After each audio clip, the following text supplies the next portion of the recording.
Chapter 1.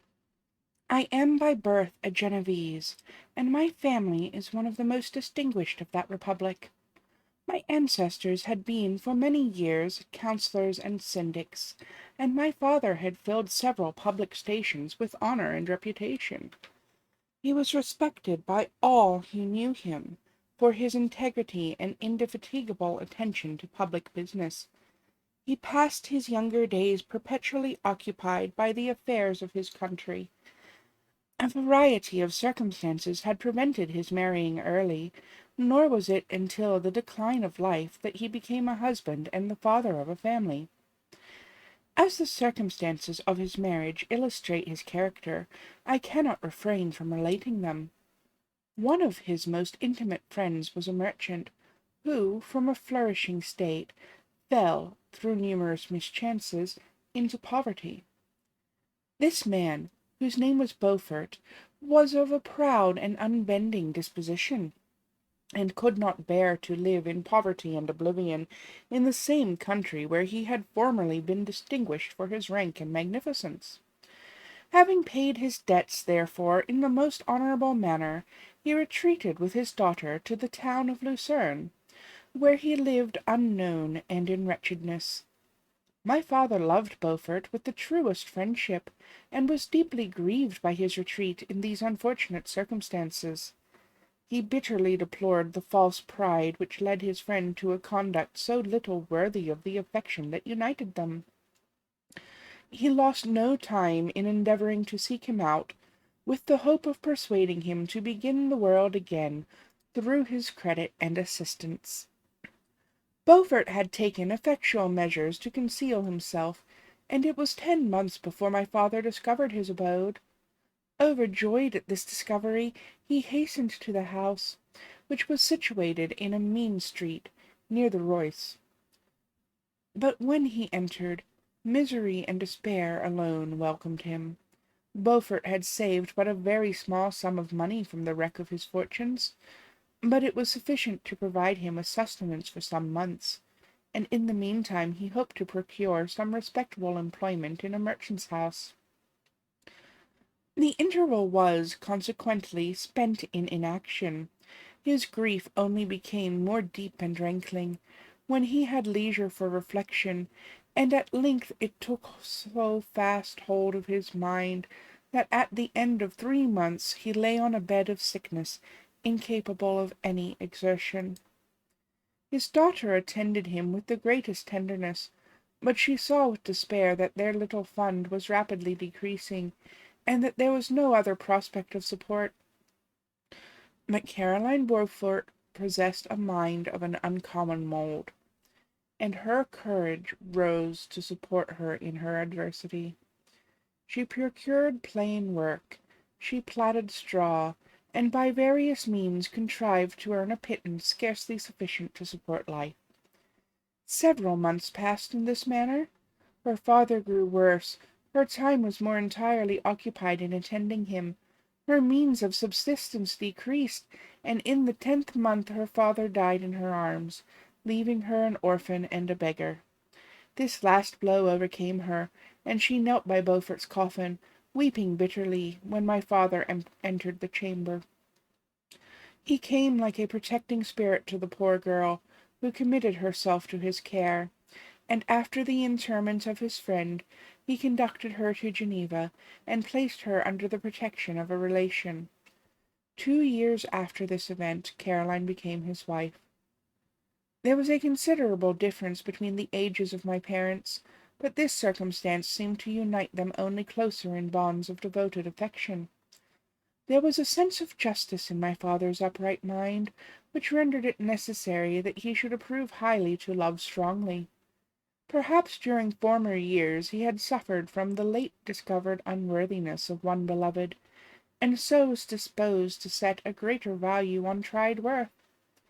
There was a show of gratitude and worship in his attachment to my mother, differing wholly from the doting fondness of age, for it was inspired by reverence for her virtues, and a desire to be the means of, in some degree, recompensing her for the sorrows she had endured, but which gave inexpressible grace to his behaviour to her. Everything was made to yield to her wishes and her convenience. He strove to shelter her, as a fair exotic is sheltered by the gardener, from every rougher wind, and to surround her with all that could tend to excite pleasurable emotion in her soft and benevolent mind.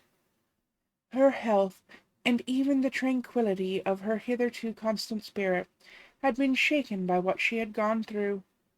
During the 2 years that had elapsed previous to their marriage, my father had gradually relinquished all his public functions, and immediately after their union they sought the pleasant climate of Italy, and the change of scene and interest attendant on a tour through that land of wonders, as a restorative for her weakened frame. From Italy they visited Germany and France. I, their eldest child, was born at Naples, and as an infant accompanied them in their rambles. I remained for several years their only child. Much as they were attached to each other, they seemed to draw inexhaustible stores of affection from a very mine of love to bestow them upon me. My mother's tender caresses, and my father's smile of benevolent pleasure while regarding me, are my first recollections. I was their plaything and their idol, and something better, their child, the innocent and helpless creature bestowed on them by heaven, whom to bring up to good, and whose future lot it was in their hands to direct to happiness or misery, according as they fulfilled their duties towards me. With this deep consciousness of what they owed towards the being to which they had given life, added to the active spirit of tenderness that animated both, it may be imagined that while, during every hour of my infant life, I received a lesson of patience, of charity, and of self-control, I was so guided by a silken cord, that all seemed but one train of enjoyment to me. For a long time I was their only care. My mother had much desired to have a daughter, but I continued their single offspring. When I was about 5 years old, while making an excursion beyond the frontiers of Italy, they passed a week on the shores of Lake Como. Their benevolent disposition often made them enter the cottages of the poor. This, to my mother, was more than a duty. It was a necessity, a passion, remembering what she had suffered, and how she had been relieved, for her to act in her turn the guardian angel to the afflicted. During one of their walks, a poor cot in the foldings of Vale attracted their notice, as being singularly disconsolate, while the number of half-clothed children gathered around it spoke of penury in its worst shape. One day, when my father had gone by himself to Milan, my mother, accompanied by me, visited this abode. She found a peasant and his wife, hard-working, bent down by care and labor, distributing a scanty meal to 5 hungry babes. Among these there was one which attracted my mother far above all the rest. She appeared of a different stock. The 4 others were dark-eyed, hardy little vagrants. This child was thin and very fair. Her hair was the brightest living gold, and, despite the poverty of her clothing, seemed to set a crown of distinction on her head. Her brow was clear and ample, her blue eyes cloudless, and her lips the moulding of her face, so expressive of sensibility and sweetness, that none could behold her without looking on her as of a distinct species, a being heaven-sent, and bearing a celestial stamp in all her features. The peasant woman, perceiving that my mother fixed eyes of wonder and admiration on this lovely girl, eagerly communicated her history. She was not her child, but the daughter of a Milanese nobleman. Her mother was a German, and had died on giving her birth. The infant had been placed with these good people to nurse. They were better off then. They had not been long married, and their eldest child was but just born. The father of their charge was one of those Italians nursed in the memory of the antique glory of Italy, one among the schiavi ognorfrementi, who exerted himself to obtain the liberty of his country. He became the victim of its weakness. Whether he had died, or still lingered in the dungeons of Austria, was not known. His property was confiscated, his child became an orphan and a beggar. She continued with her foster parents, and bloomed in their rude abode, fairer than a garden rose among dark-leaved brambles. When my father returned from Milan, he found playing with me in the hall of our villa a child fairer than pictured cherub, a creature who seemed to shed radiance from her looks, and whose form and motions were lighter than the chemise of the hills. The apparition was soon explained. With his permission, my mother prevailed on her rustic guardians to yield their charge to her. They were fond of the sweet orphan. Her presence had seemed a blessing to them, but it would be unfair to keep her in poverty and want, when Providence afforded her such powerful protection.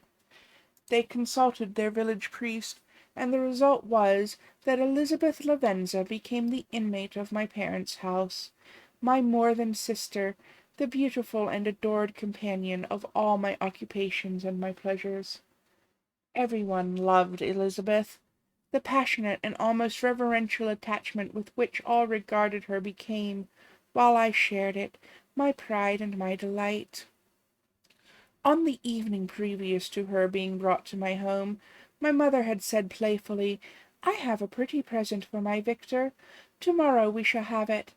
And when, on the morrow, she presented Elizabeth to me as her promised gift, I, with childish seriousness, interpreted her words literally, and looked upon Elizabeth as mine, mine to protect, love, and cherish. All praises bestowed on her I received as made to a possession of my own. We called each other familiarly by the name of cousin. No word, no expression, could body forth the kind of relation in which she stood to me, my more than sister, since till death she was to be mine only.